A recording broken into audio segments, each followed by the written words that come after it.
ഞാൻ ഈ സാരി ബ്ലൗസിൻ്റെയൊക്കെ വീഡിയോ ഒക്കെ ഇടുമ്പോൾ എന്നോട് ഒരാൾ ചോദിച്ചു, ഒരു സബ്സ്ക്രൈബർ മാത്രം എന്നോട് ചോദിച്ചു, ഞങ്ങൾ ഈ സൂചി ഇങ്ങനെ കയ്യിൽ വെള്ളയും നൂല് കോർക്കുന്നത് ഒത്തിരി കണ്ടിട്ടുണ്ട്, നിങ്ങൾക്കറിയാമെങ്കിൽ ഞങ്ങൾക്കൊന്ന് പഠിപ്പിച്ചു തരാം, ഒരാഗ്രഹം കൊണ്ടാണ് എന്ന് പറഞ്ഞു.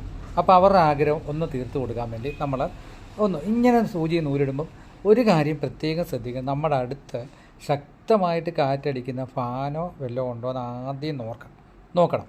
എന്നിട്ടേ ഉള്ളൂ നമ്മൾ ഈ നൂല് കോർക്കാൻ പ്ലാൻ ചെയ്യാവുള്ളൂ. കാരണം ഈ എയർ ഇതിൻ്റെ അകത്തോട്ട് വന്ന് ചെറിയ കാറ്റടിച്ചാലും സൂചിയുടെ ഹോളിൻ്റെ അകത്തോട്ട് ഇത് കയറില്ല.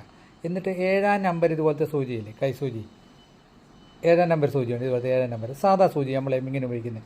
ഈ സൂചി എടുത്തിട്ട് ഈ സൂചിയുടെ കിഴുത്തുള്ള വശം ഇങ്ങനെ നോക്കണം, ഏറ്റവും കുഴിവുള്ള വശം നമ്മളിങ്ങനെ നോക്കിയിട്ട് ഈ കൈവെള്ളയിലോട്ട് ഇങ്ങനെ അമക്കണം, താഴോട്ട് അമക്കി പിടിച്ചിട്ട് നല്ലപോലെ അമക്കി ഒന്ന് മുന്നോട്ട് തെന്നിക്കുക, താഴോട്ടും തെന്നിക്കുക. ഇത്രയേ ഉള്ളൂ. കണ്ടോ കുമ്പളെ നൂല് കയറിയത് കണ്ടോ?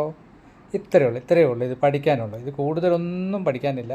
ഇങ്ങനെ വലിച്ചെടുത്താൽ നൂല് നമുക്ക് കോർത്തെടുക്കാം. നിങ്ങളെല്ലാവരും ശ്രമിക്കൂ. ശ്രമിച്ചിട്ട് പിന്നെയും നടന്നില്ലേ എനിക്കൊരു കമൻറ്റ് കൂടി ഇടൂ, ഞാൻ പിന്നെയും പഠിപ്പിച്ചു തരാം കേട്ടോ. എന്താണെങ്കിലും നമ്മളിത് പഠിച്ചിരിക്കണം. ഞങ്ങൾ നോക്കിയിട്ട് ശ്രമിച്ചില്ലേ തീർച്ചയായിട്ടും കമൻറ്റ് ഇടണം കേട്ടോ. ഇനി ഇതുപോലുള്ള അടുത്ത ഞുടുക്ക് വിത്തിയുമായിട്ട് വീണ്ടും വരാം കേട്ടോ. ഓക്കെ, വീഡിയോ ഇഷ്ടപ്പെട്ടാൽ സബ്സ്ക്രൈബ് ചെയ്യണം. ഉടൻ തന്നെ സബ്സ്ക്രൈബ് ചെയ്യുമോ, ഞാൻ വീണ്ടും അടുത്ത ഇതുമായിട്ട് വരുന്നുണ്ട്.